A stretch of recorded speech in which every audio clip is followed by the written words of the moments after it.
যেই মহিলা এই 7টি দরুদ শরীফ সব সময় নিয়মিত পাঠ করবে, ইনশাআল্লাহ তার ঘরে আল্লাহ তাআলার রহমত অনবরত বর্ষিত হবে। যদি কোনো ব্যক্তি দুনিয়ায় বেশি পরিমাণে দরুদ শরীফ পাঠ করে, আল্লাহ রাব্বুল আলামিন তাকে দুনিয়াতে কল্যাণ দান করবেন, আখিরাতের জীবনেও কল্যাণ দান করবেন ইনশাআল্লাহ। তো প্রিয় দর্শক, আজকের ভিডিওটি সম্পূর্ণ দেখুন, প্রত্যেকটি দরুদ শরীফকে সুন্দরভাবে শিখুন, পরবর্তীতে নিয়মিত এই 7টি দরুদ শরীফ সব সময় পাঠ করুন। আল্লাহ তাআলা আমাদেরকে এই দরুদ শরীফগুলো পাঠ করার মতো তৌফিক, হিম্মত, শক্তি ও সাহস দান করুক। 1 নম্বর যেই দরুদ শরীফের কথা বলবো, সেই দরুদ শরীফটি হলো সাল্লাল্লাহু আলাইহি ওয়াসাল্লাম। নবীজি সাল্লাল্লাহু আলাইহি ওয়াসাল্লাম হাদিসের মধ্যে বলেন, যে ব্যক্তি একবার শুধু দরুদ শরীফ পাঠ করবে, আল্লাহ তাআলা সাথে সাথে তাকে 3টি পুরস্কার দান করবেন। প্রথম নাম্বার পুরস্কার হলো আল্লাহ তার আমলনামা থেকে 10টি গুনাহকে সরিয়ে দেবেন। দ্বিতীয় নাম্বার পুরস্কার, আল্লাহ তাআলা তাকে 10টি রহমত দান করবেন। তৃতীয় নাম্বার পুরস্কার, আল্লাহর আদালতে 10 ধাপ মর্যাদা বাড়িয়ে দিবেন ইনশাআল্লাহ। নবীজি সাল্লাল্লাহু আলাইহি ওয়াসাল্লাম বলেন, ও আমার উম্মতেরা শোনো, তোমরা যদি শুধু একবার দুরূদ শরীফ পাঠ করো, আল্লাহ তাআলা তোমাদেরকে এই 3টি পুরস্কার অবশ্যই দান করবেন। কেউ যদি হাঁটতে চলতে উঠতে বসতে দৈনিক 100 বার বলতে পারে সাল্লাল্লাহু আলাইহি ওয়াসাল্লাম, আল্লাহ তাআলা সাথে সাথে তার 1000টি গুনাহকে ক্ষমা করে দিবেন, 1000টি রহমত দান করবেন। আল্লাহর আদালতে 1000 ধাপ মর্যাদা আল্লাহ বাড়িয়ে দিবেন ইনশাআল্লাহ। প্রিয় দর্শক, আল্লাহ রাব্বুল আলামিন যদি আমাদের গুনাহগুলো ক্ষমা করতে থাকেন, তাহলে আমাদের জীবনটা কতই না সুন্দর হবে। জীবনে প্রতিটি সেকেন্ডে, প্রতিটি মুহূর্তে গুনাহের কাজ শুধু করেই চলছি। এখনো পর্যন্ত আমাদের অন্তরে একটু ভয় আসলো না, হায়রে এই যে জীবনে গুনাহের কাজগুলো করলাম, অন্ধকার কবরে যাওয়ার পর না জানি আমাদের কেমন অবস্থা হয়। এই ভয় এখনো পর্যন্ত আমাদের আসলো না। প্রিয় দর্শক, আল্লাহ রাব্বুল আলামিন বারবার শুধু তাওবার দরজা দিয়ে রাখতে থাকেন, ও আমার বান্দা বান্দি, এখনো সময় আছে, তাওবার মতো তাওবা করো, আমি আল্লাহ তোমার তাওবা কবুল করব, জীবনের সকল গুনাহগুলোকে ক্ষমা করে দিব। শুধু গুনাহগুলো ক্ষমা করেই ক্ষান্ত হব না, পেছনে যেই পরিমাণ গুনাহের কাজ তুমি করেছিলে সেগুলোকেও নেক বানিয়ে দেব ইনশাল্লাহ। প্রিয় দর্শক, তাই আমরা হাঁটতে চলতে উঠতে বসতে সাল্লাল্লাহু আলাইহি ওয়াসাল্লাম অবশ্যই পাঠ করব। 2 নম্বর যে দরুদ, সেই দরুদ শরীফ সম্পর্কে জানতে হলে নবীজির একটি হাদিস জানতে হবে। নবীজি সাল্লাল্লাহু আলাইহি ওয়াসাল্লাম হাদিসের মধ্যে বলেন, ও আমার উম্মতেরা শোনো, আমি তোমাদেরকে বলছি, যদি তোমরা শুধুমাত্র একবার এই দরুদ শরীফটিকে পাঠ করতে পারো, আল্লাহ তাআলার রহমতের 70 জন ফেরেশতা 1000 দিন পর্যন্ত অনবরত শুধু তোমাদের আমলনামায় নেকি লিখতে থাকবে। সাহাবে কেরাম তো ছিল আমলের জন্য অনেক বেশি পাগল। সাহাবে কেরাম বলল, ইয়া রাসূলুল্লাহ সাল্লাল্লাহু আলাইহি ওয়াসাল্লাম, বলুন কোন সেই দুরূদ শরীফের আমল? নবীজি সাল্লাল্লাহু আলাইহি ওয়াসাল্লাম বলেন, যদি কোনো ব্যক্তি শুধুমাত্র একবার বলতে পারে, জাযাল্লাহু আন্না মুহাম্মাদান মা হুয়া আহলুহু, আল্লাহ তাআলার রহমতের 70 জন ফেরেশতা 1000 দিন পর্যন্ত অনবরত শুধু তার আমলনামায় নেকি লিখতে থাকবে। প্রিয় দর্শক, আপনি কি চান যে আপনার আমলনামায় আল্লাহ তাআলার রহমতের ফেরেশতারা অনবরত নেকি লিখুক? যদি চেয়ে থাকেন তাহলে পাঠ করুন, জাযাল্লাহু আন্না মুহাম্মাদান মা হুয়া আহলুহু। রব্বুল আলামিন আপনার আমলনামার মধ্যে ফেরেশতাদেরকে নিযুক্ত করবেন যাতে তারা অনবরত নেকি লিখতে থাকে। আল্লাহু আকবার। হাদিসের মধ্যে নবীজি সাল্লাল্লাহু আলাইহি ওয়াসাল্লাম বলেন, যখন কোনো ব্যক্তিকে আল্লাহ ভালোবাসতে শুরু করেন, আল্লাহ সর্বপ্রথমে জিব্রাইল আলাইহিস সালামকে ডেকে ডেকে বলেন, ও জিব্রাইল, জমিনের অমুক ব্যক্তিকে আমি অনেক বেশি ভালোবাসি। আমার পক্ষ থেকে হুকুম হলো, আজকের পর থেকে তুমিও তাকে ভালোবাসবে এবং আকাশের সব ফেরেশতাদেরকে তাকে এলান করে দেবে যে যাতে তারাও তাকে ভালোবাসে। জিব্রাইল আলাইহিস সালাম আকাশের সব ফেরেশতাদেরকে এলান করে দেয়, ও আকাশের ফেরেশতারা, জমিনের অমুক ব্যক্তিকে আল্লাহ অনেক বেশি ভালোবাসেন। আল্লাহ বলেছেন তোমাদেরকেও তাকে ভালোবাসতে। আকাশের সব ফেরেশতারা তখন তাকে ভালোবাসতে শুরু করে এবং জিব্রাইল আলাইহিসসালামও তাকে ভালোবাসতে শুরু করে। এইদিকে আল্লাহ তাআলা সেই ভালোবাসার চাবি দুনিয়ার মধ্যে দিয়ে দেন, যার কারণে দেখা যায় দুনিয়ার হাজারো লাখো মানুষ তার পেছনে শুধু একটু দোয়ার জন্য দৌড়ায়। প্রিয় দর্শক, তাই আমরা সব সময় বেশি বেশি পরিমাণে পাঠ করব, জাজাল্লাহু আন্না মুহাম্মাদান মা হুয়া আহলুহু। যদি পাঠ করতে পারি, আল্লাহ রাব্বুল আলামিন আমাদেরকে অনেক অনেক অনেক সওয়াব দান করবেন ইনশাআল্লাহ। নবীজি সাল্লাল্লাহু আলাইহি ওয়াসাল্লাম বলেন, যে ব্যক্তি এই দুরূদ শরীফটি শুধুমাত্র একবার পাঠ করবে, আল্লাহ তাআলার রহমতের ৭০ জন ফেরেশতা ১০০০ দিন পর্যন্ত অনবরত শুধু তার আমলনামায় নেকি লিখতে থাকবে। সুবহানাল্লাহ, আল্লাহু আকবার। ৩ নম্বর যেই দুরূদ শরীফের কথা বলবো, সেই দুরূদ শরীফটি হলো আল্লাহুম্মা সাল্লি আলা মুহাম্মাদিন ওয়া আলা আলি মুহাম্মাদ বারিক ওয়া সাল্লাম। নবীজি সাল্লাল্লাহু আলাইহি ওয়াসাল্লাম বলেন, ও আমার উম্মতেরা শোনো, যে ব্যক্তি আমার প্রতি বেশি পরিমাণে দুরূদ শরীফ পাঠ করবে, হাসরের মাঠে সে আমার একেবারে নিকটেই থাকতে পারবে। সেই মজার মুহূর্ত, সেই কাঙ্ক্ষিত মুহূর্তটা কেমন হবে? যখন আপনি নবীজি সাল্লাল্লাহু আলাইহি ওয়াসাল্লামকে আপনার নিকটে পেয়ে যাইবেন। প্রিয় দর্শক, নবীজি আপনার দিকে তাকিয়ে থাকবে, আপনিও নবীর দিকে তাকিয়ে থাকবেন। সেই মজার মুহূর্ত কেমন হবে প্রিয় দর্শক? যেই নবীকে দেখার জন্য দুনিয়ায় মানুষ পাগল পারা হয়ে থাকে, যেই নবীর একটু মাত্র সোহবত পাওয়ার জন্য দুনিয়াতে মানুষ পাগল পারা হয়ে থাকে, কত আল্লাহর কাছে দোয়া করতে থাকে, আল্লাহ নবীকে যদি একটাবার স্বপ্নের মাধ্যমে দেখাইতা, জীবনটা ধন্য হয়ে যাইত। তো প্রিয় দর্শক, যদি নবীকে স্বপ্নে নাও দেখতে পারেন, ইনশাআল্লাহ কমপক্ষে হাসরের মাঠে দেখতে পারবেন ইনশাআল্লাহ। এমনকি নবীজির সামনে থাকবেন, নবীজি সাল্লাল্লাহু আলাইহি ওয়াসাল্লামও আপনার সামনে থাকবে। নবীজির সুন্দর নুরানি চেহারা দেখার পর আপনার অনুভূতি কেমন হবে প্রিয় দর্শক? নবীজি সাল্লাল্লাহু আলাইহি ওয়াসাল্লামকে দেখলে আপনার মনটা তখন কেমন করবে? নবীজি কত সুন্দর আপনি কি জানেন? আম্মা জান আয়েশা রাদিয়াল্লাহু তাআলা আনহু নবীজির সৌন্দর্য সম্পর্কে বর্ণনা করতে গিয়ে বলেন, আমি একদিন ঘরের মধ্যে সেলাই কাজ করতেছিলাম, এমন সময় আমার হাত থেকে সুইটা মাটিতে পড়ে গেল। আমি আঁধারের কারণে সুইটা খুঁজে পাচ্ছিলাম না। এমন সময় আমার ঘরে তাশরিফ আনলো নবীজি সাল্লাল্লাহু আলাইহি ওয়াসাল্লাম। ও দুনিয়ার মানুষ শোনো, আমি নবীজির চেহারা মোবারকের আলোতে স্পষ্ট সুইটা মাটি থেকে হাতে তুলে নিয়েছি। সুবহানাল্লাহ, আল্লাহু আকবার। নবীজি সাল্লাল্লাহু আলাইহি ওয়াসাল্লাম আরও বলেছেন, ও আমার উম্মতেরা শোনো, আমি তোমাদেরকে বলছি, কোনো ব্যক্তি যদি আমি নবীকে একবার স্বপ্নে দেখতে পারে, আল্লাহ রাব্বুল আলামিন তার জন্য গোটা জাহান্নামের আগুনকে হারাম করে দেবেন ইনশাআল্লাহ। নবীজি সাল্লাল্লাহু আলাইহি ওয়াসাল্লাম আরও বলেন, ও আমার উম্মতেরা শোনো, আমি তোমাদেরকে বলছি, কোনো ব্যক্তি যদি আমি নবীকে একবার স্বপ্নে দেখে, সে যেন নিশ্চিত ধরে নেয় যে সে আমাকেই দেখেছে, কারণ অভিশপ্ত ইবলিস আমি নবীর রূপ ধারণ করতে পারে না। সুবহানাল্লাহ, আল্লাহু আকবার। নবীজি সাল্লাল্লাহু আলাইহি ওয়াসাল্লাম এমনটাই বলেছেন প্রিয় দর্শক। তাই আমরা নবীর প্রতি বেশি পরিমাণে দুরূদ শরীফ পাঠ করব ইনশাআল্লাহ।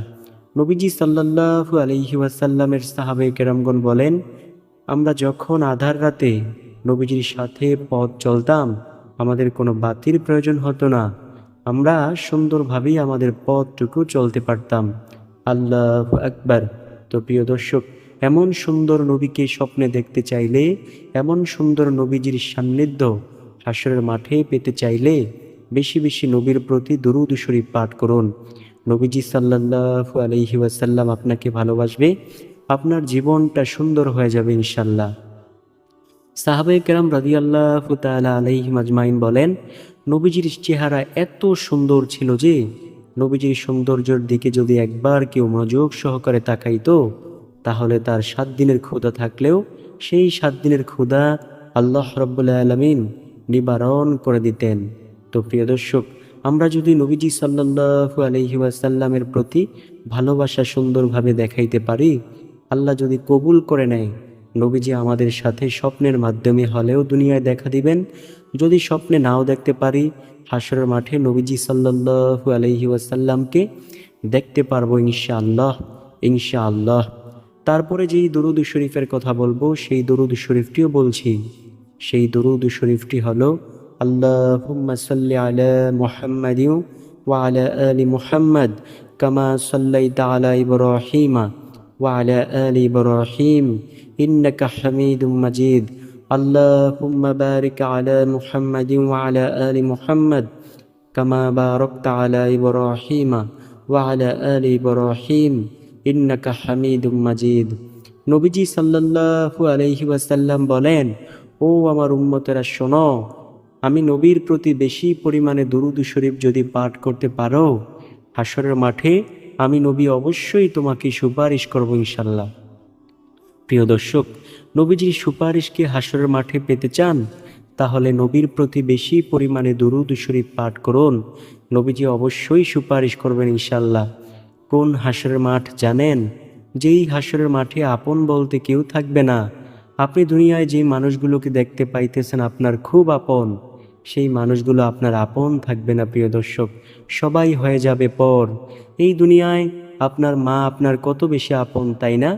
পরকালের জিন্দগিতে হাশরের মাঠে যদি আপনি আপনার মায়ের কাছে গিয়ে বলেন, ও মা, দুনিয়ায় তুমি আমাকে অনেক আদর যত্ন করে লালন পালন করেছ, আজকে আমি একটি নেকের জন্য আটকে আছি, তুমি আমাকে একটি নেক দিয়ে সাহায্য করো না। আপনার মা বলবে, দুনিয়ায় আমার সন্তান ছিল ঠিক, কিন্তু তুমি যে আমার সন্তান সেটা আমি আদৌ কখনো বিশ্বাস করি না। আপনি যদি আপনার মাকে নাই বিশ্বাস করাইতে পারেন, তাহলে আর কি কোনো উপায় থাকবে?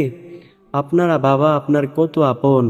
আপনি যদি আপনার বাবাকে গিয়ে হাশরের মাঠে বলেন, বাবা, দুনিয়ায় তুমি আমাকে মাথার ঘাম পায়ের মধ্যে ফেলে তারপর তুমি আমাকে বড় বানিয়েছ, আজকে আমি একটি নেকের জন্য আটকে আছি, তুমি আমাকে একটি নেক দিয়ে সাহায্য করো। আপনার বাবা বলবে, দুনিয়ায় আমার সন্তান ছিল ঠিক, কিন্তু তুমি যে আমার সন্তান সেটা আমি আদৌ কখনো বিশ্বাস করি না। প্রিয় দর্শক, বিশ্বাস যদি নাই করাইতে পারেন, তাহলে কি অবস্থা হবে একটা বার কি একটু ভেবে দেখেছেন? তাই আমরা নবীর প্রতি বেশি পরিমাণে দরুদ শরীফ পাঠ করব। নবীজি সাল্লাল্লাহু আলাইহি ওয়াসাল্লাম আমাদেরকে হাশরের মাঠে সুপারিশ করবেন ইনশাআল্লাহ। নবীজি বলেন, ওই হাশরের মাঠে কেউ কারো হবে না। হাশরের মাঠে যদি আল্লাহ তাআলার দয়া মায়া ভালোবাসা না থাকে, তাহলে কেউ জান্নাতও পাবে না।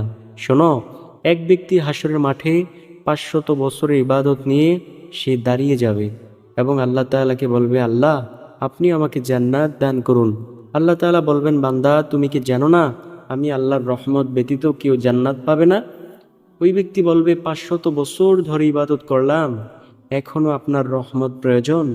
আল্লাহ তাআলা বলবেন, আমি তোমাকে জান্নাত দান করতে পারবো না। ওই ব্যক্তির মনটাকে সে মলিন করিয়া তখন সে চলে যাইবে। হাশরের মাঠে সে ঘুরতে থাকবে। হাশরের মাঠে ঘুরতে ঘুরতে ঘুরতে ঘুরতে তার এমন ক্লান্তি আসবে, সূর্যের তাপে তার এমন পানি পিপাসায় ধরবে, সে তখন মনে হবে যেন সে মারা যাচ্ছে, অথচ হাশরের পরকালের জীবনে আর কোনো মৃত্যু নেই। তখন সে পানি খুঁজতে থাকবে। একজন ফেরেশতা মানুষের রূপ ধারণ করিয়া সে পানি বিক্রি করতে থাকবে। ওই ব্যক্তি ওই ফেরেশতার কাছে গিয়ে বলবে, ও ভাইজান, আমাকে একটু পানি দেওয়া যাবে? ওই ফেরেশতা বলবে, আমি তোমাকে পানি দিতে পারি, তবে আমি বিনিময় গ্রহণ করি। তোমার কাছে কি এমন কিছু আছে যা দিয়ে তুমি পানি ক্রয় করতে পারবে? ওই ব্যক্তি বলবে, দুনিয়ায় আমি অনেক সম্পদশালী ছিলাম, কিন্তু এখন আমার কাছে আর কিছু অবশিষ্ট নেই, আমি আপনার কাছ থেকে যে পানি ক্রয় করব। ওই ফেরেশতা বলবে, তাহলে আমি তোমাকে দিতে পারবো না। ওই ব্যক্তি বলবে, আমার কাছে 500 বছরের ইবাদত আছে, আপনি কি এটার মাধ্যমে পানি দিতে পারবেন? তখন ওই ফেরেশতা বলবে, হ্যাঁ, অবশ্যই পারবো, তুমি আমাকে ইবাদতটা দিয়ে দাও, তুমি 1 গ্লাস পানি নিতে পারবে। তখন ওই ব্যক্তি বলল, ঠিক আছে, আমাকে 1 গ্লাস পানি দেন, আমি আপনাকে আমার 500 বছরের ইবাদত দিয়ে দিলাম। ওই ব্যক্তি যখন 1 গ্লাস পানি সে পান করবে, তখন তার কাছে মনে হইবে যে তার পিপাসা মিটে নাই। তখন সে ফেরেশতার কাছে আরেক গ্লাস পানি চাইবে। ফেরেশতা বলবে, তোমার কাছে কি আর কিছু আছে? ওই ব্যক্তি বলবে, আমার কাছে আর কিছু নেই। তখন ওই ফেরেশতা বলবে, আমিও তোমাকে পানি দিতে পারবো না। ওই ব্যক্তি নিরুপায় নিঃস্ব হইয়া এবার সে সিজদায় পড়ে যাবে আর বলতে থাকবে, আল্লাহ, দুনিয়ায় দীর্ঘকাল বাঁচার সময় কত ট্রিলিয়ন ট্রিলিয়ন বালতি আমি পানি অপচয় করেছি। আল্লাহ, তুমি যদি এই পানিগুলোর হিসেব নেও তাহলে আমার কোনো উপায় থাকবে না। ও আল্লাহ, তুমি আমাকে ক্ষমা করে দাও। আমার বুঝতে বাকি নেই যে তোমার রহমত ব্যতীত কেউ জান্নাতে প্রবেশ করতে পারবে না। আল্লাহ, আমি এক গ্লাস পানি ক্রয় করলাম আজকে 500 বছরের ইবাদত দিয়ে। আর যদি তুমি সেই আমার অপচয় পানিগুলোর হিসেব নেও তাহলে আমার তো জান্নাত পাওয়ার কোনো কথাই না। আল্লাহ, তুমি আমাকে ক্ষমা করে দাও। আল্লাহ তাআলা তখন ওই ব্যক্তিকে ক্ষমা করে দিবেন এবং জান্নাত দান করবেন। প্রিয় দর্শক, তো কি বুঝাইতে চাইলাম? যে আল্লাহ তাআলার রহমত ব্যতীত কেউ জান্নাতে প্রবেশ করতে পারবে না, আপনিও না, আমিও না। তো আমরা অবশ্যই সব সময় আল্লাহ তাআলার কাছে রহমত কামনা করব ইনশাল্লাহ। তারপরে যেই দুরূদ শরীফের কথা বলবো সেই দুরূদ শরীফটিও দামি, অর্থাৎ ৫ম নাম্বার দুরূদ শরীফ।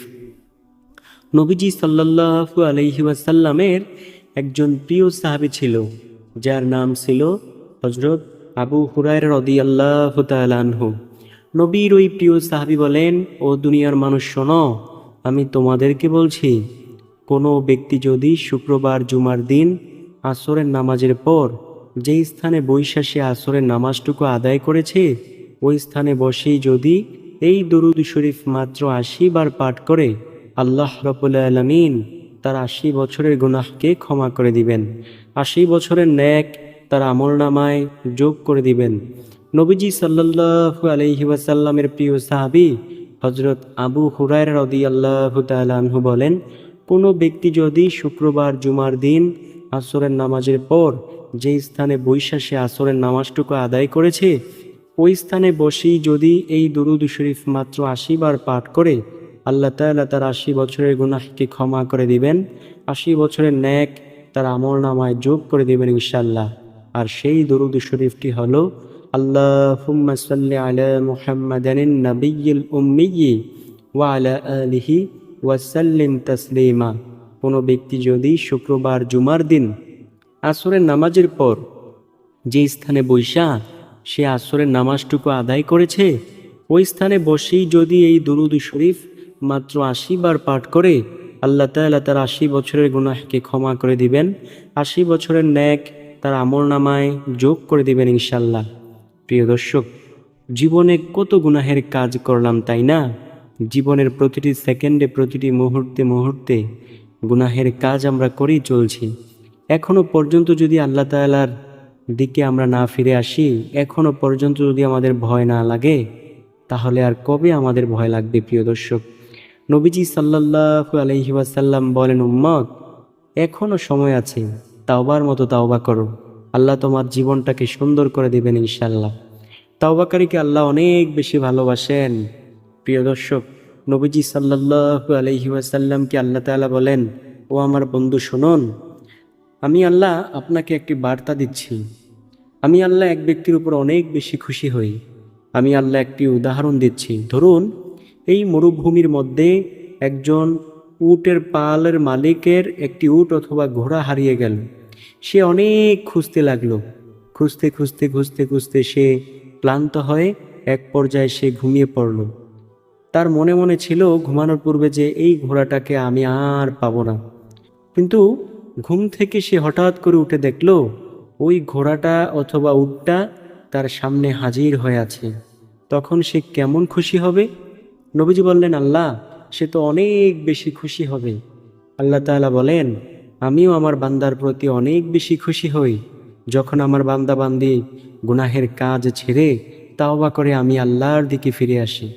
নবীজি সাল্লাল্লাহু আলাইহি ওয়াসাল্লাম বলেন, উম্মত, জীবনে অনেক গুনাহের কাজ করেছো, এখনো সময় আছে, তাওবার মতো তাওবা করো, আল্লাহ তোমার জীবনটাকে পরিবর্তন করে দেবেন ইনশাল্লাহ। নবীজি সাল্লাল্লাহু আলাইহি ওয়াসাল্লাম বলেন, একজন মূর্তি পূজক সব সময় মূর্তিকে সামনে নিয়ে সনাম সনাম বলতো, হঠাৎ করে সে একদিন ভুল করে বলে ফেলল সমাদ। সাথে সাথেই আল্লাহ তাআলার দরবার থেকে আওয়াজ আসলো, বান্দা, দীর্ঘ এত কাল পর তুমি কেন আমাকে ডেকেছ? ওই ব্যক্তি বলল, এতদিন পর্যন্ত আমি সনাম সনাম বললাম, কেহ আমার ডাকে সাড়া দিল না, আজকে কে আপনি আমার ডাকে সাড়া দিলেন? আল্লাহ তাআলা বললেন, আমি তোমার রব, আমি তোমার মহান সৃষ্টিকর্তা। ওই ব্যক্তি বলল, আপনি আমার রব? ওই ব্যক্তির সাথে সাথেই কালিমা পড়ে মুসলমান হয়ে গেল।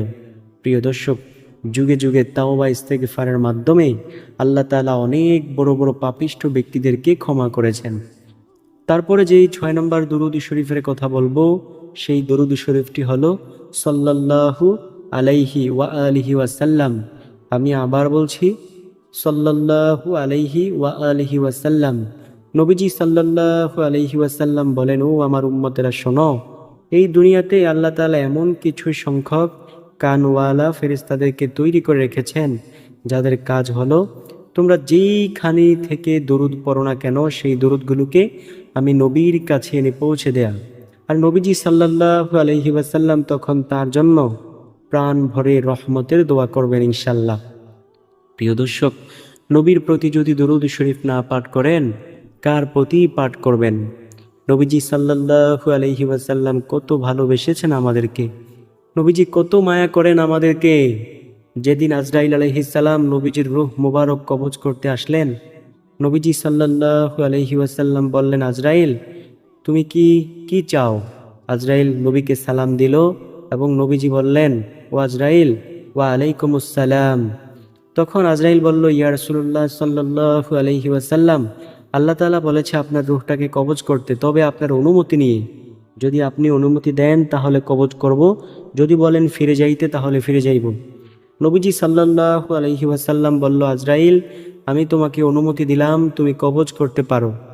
আজরাইল আলাইহিস সালাম যখন নবীজির রূহ মুবারক কবজ করতে লাগলেন, নবীজি সাল্লাল্লাহু আলাইহি ওয়াসাল্লাম বারবার বেহুশ হয়ে যাচ্ছেন।